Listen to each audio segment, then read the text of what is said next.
Hudson Garage. Got a little update today. First off, apologize. It's on the phone, not on the GoPro, so the quality is going to be what it's going to be. But man, I'm excited.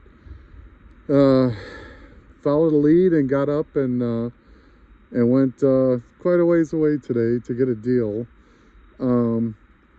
I consider this guy a friend. I bought parts from him before. We had a chance encounter at a big car show in Indiana, and I bought the quarter panels for the Hudson. Yes, we haven't forgot the Hudson. Just life gets in the way, and we're still hammering away at getting parts for it and stuff. But today's scores are pretty exciting. So first off, they've got surface rust here and there, but my poor wife's car, sorry.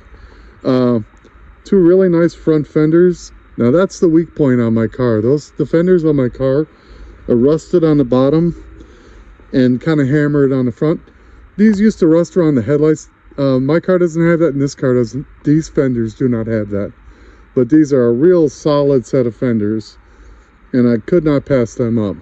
And we'll talk about I want to talk about etiquette when you're dealing with people and stuff, and how you can make things work out just by being decent, treating people how you want to be treated.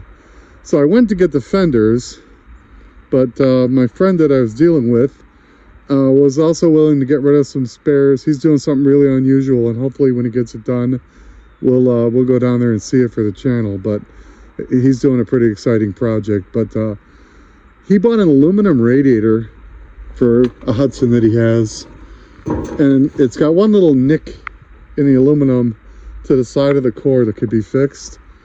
And I was able to score that aluminum radiator for the Hudson. And I want to mess around with the something on a cylinder head, and sure as shooting, he had a 262 flathead cylinder head, and he gave me the friend price on all this stuff. So let's talk about this. So who knows what the market value on this old stuff is? I don't know, but what two people agree on. So my friend, shot me a price of what he thought was fair.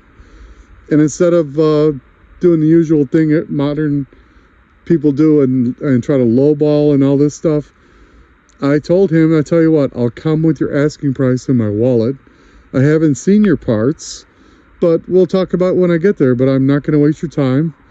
If they're really nice, I'm not going to haggle. And I'll go. And so that's what I did. And it just worked out great. And besides that, we have just another friend in the car community, and I considered him a friend before, but I met him and his wife like 3 years ago at this big event, and they're just super nice people. So, looking into the back of my wife's car here, that's the update, and we're pretty thrilled to have it. We'll put in a few pictures of what was wrong with the original fenders on the car, and why it's going to be smarter to start with these going forward. I drive these right down and put them in the shop, but the shop is snowed in. It's quite wintry here, so we'll have to wait a few days. I can carry them down too, but anyway, that's the update, guys, and we'll talk to you after a while.